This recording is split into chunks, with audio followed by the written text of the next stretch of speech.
Hey guys, what's up? So I'm here with a review of an anthology horror film from 2015, and tonight's movie is Southbound. Southbound is a little anthology horror film that didn't really hear much about. I started hearing some things about it, hearing some buzz, a little bit of buzz here and there about it.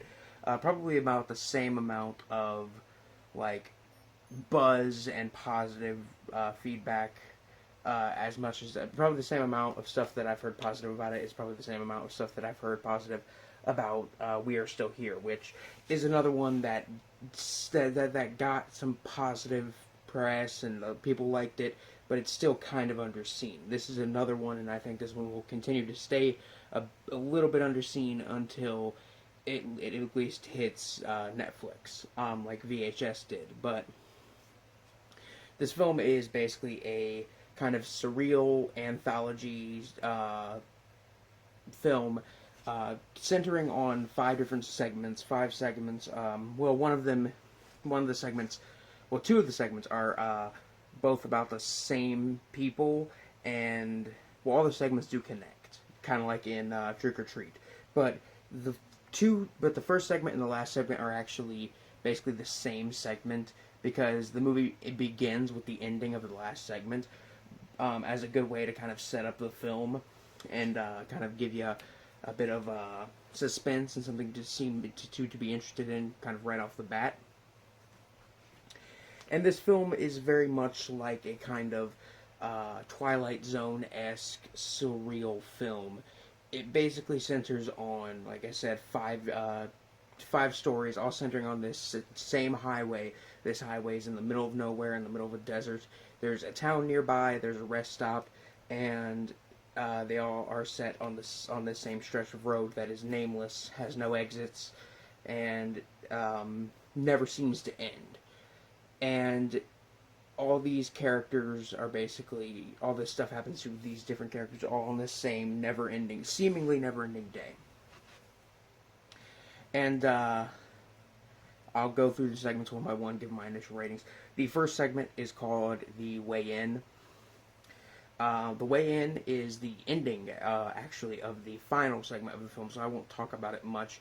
But basically centers on these two guys who are running from these strange, I would say almost Grim Reaper death-like creatures that are slowly following them. And as they continue to go down the road, more strange things happen, like continuing to drive by the same rest stop over and over again, until eventually the segment ends and it leaves you kind of scratching your head. It is never truly 100% explained, but there are some fan theories going around about what kind of the reason why like the ending to that segment is the way it is. But that segment was very solid, and it was one of the ones that is like that it just doesn't give you an explanation at all, at least not until the end. And I really kind of like it when films do that. When films kind of leave the viewer in the dark, they leave it up to interpretation. I know a lot of people don't, but I am one of those people that can enjoy a surreal film that doesn't explain itself. Ooh. The second segment is called Siren, and it is about a group of girls who are in a band and they're touring on the road, and they basically wake up in the Myrto. It's late. They have to get to this next town.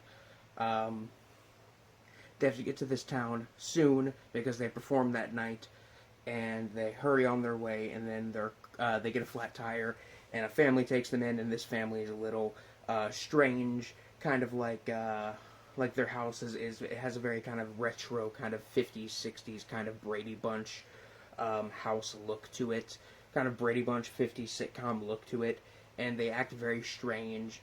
And this all comes to a head, and the ending of this segment is the beginning of the next segment, which did I give a rating for the first segment? Either way, I'd give the first segment like a 4 out of 5. The second segment I would probably give a 3.5. It wasn't that great, but it had some very creepy moments. The next segment is called The Accident, and it begins with the ending of the segment Siren, and the accident is probably one of the best ones, although it is uh, definitely one of the more confusing ones. It centers on a guy who basically gets in a horrible accident, and he calls 911, and they kind of direct him to go to this town that's in the middle of nowhere, and this town is completely deserted, and he goes into the hospital looking for help, and basically a lot of things happen.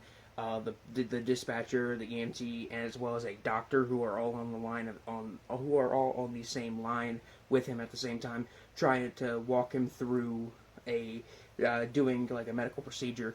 And it probably has the most hopeful, upbeat, like least depressing ending out of all of the segments.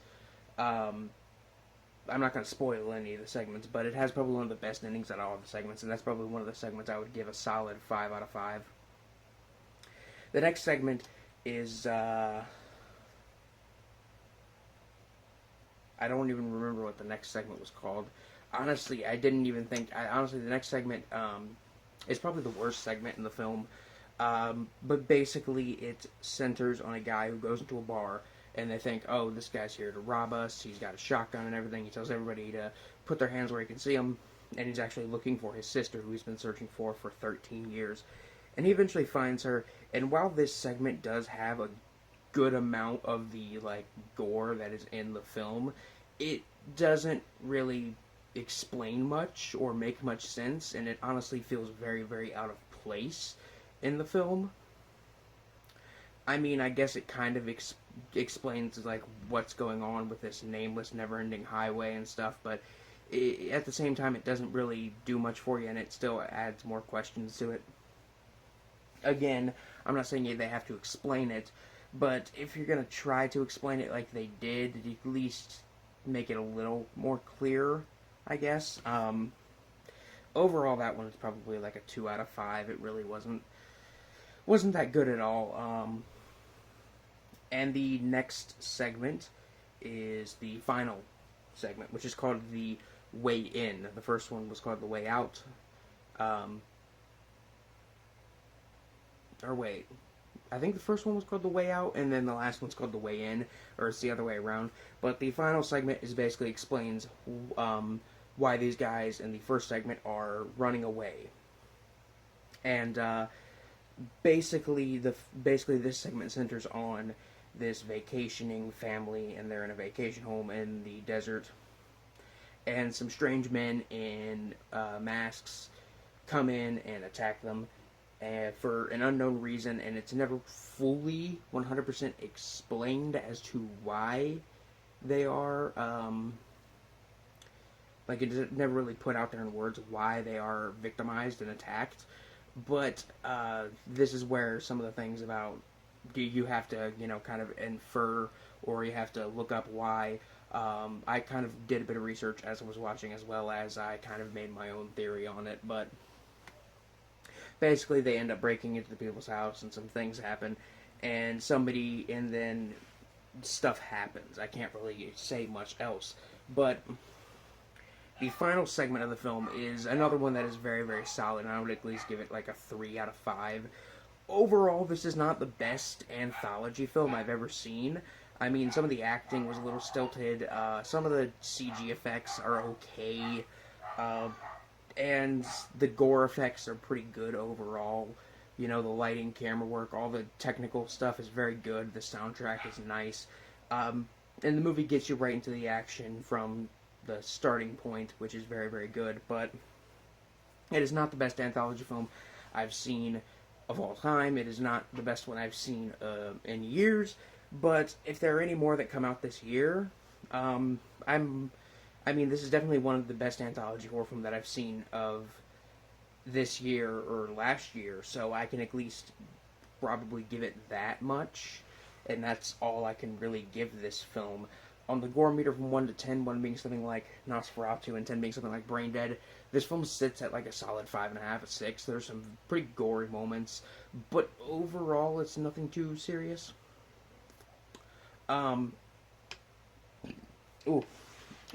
conclusion, as a whole, I would definitely recommend you pick this one up or you watch it. It is available at Redbox. It's like $1 at Redbox or whatever, how much ever Redbox charges, and it is more than worth the asking price. I will say this though: if you are not into surreal horror that does not explain itself and has to have you and you need to have your hand held throughout an entire horror film in order to truly understand what is going on within this horror film, this might not be a movie for you. It is a very surreal and it's a very, very surreal little movie.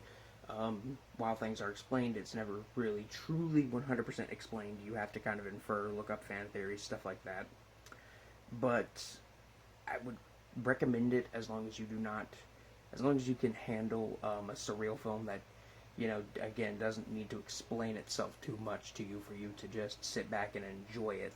I'm not saying this is like Eraserhead levels of like weird, surreal, and not explain and unexplainable.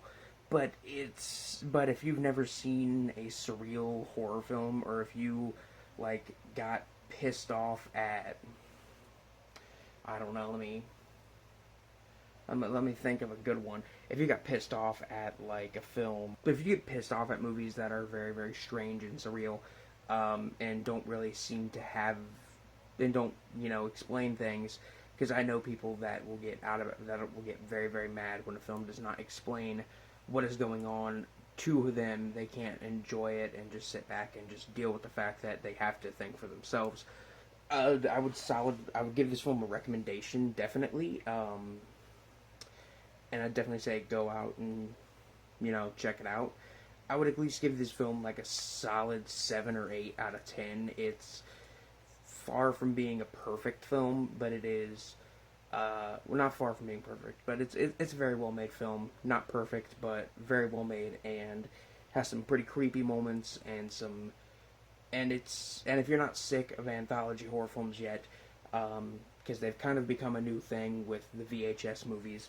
But if you're not burnt out on anthology films, I would recommend this one most definitely.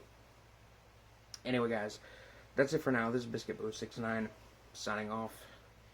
Peace.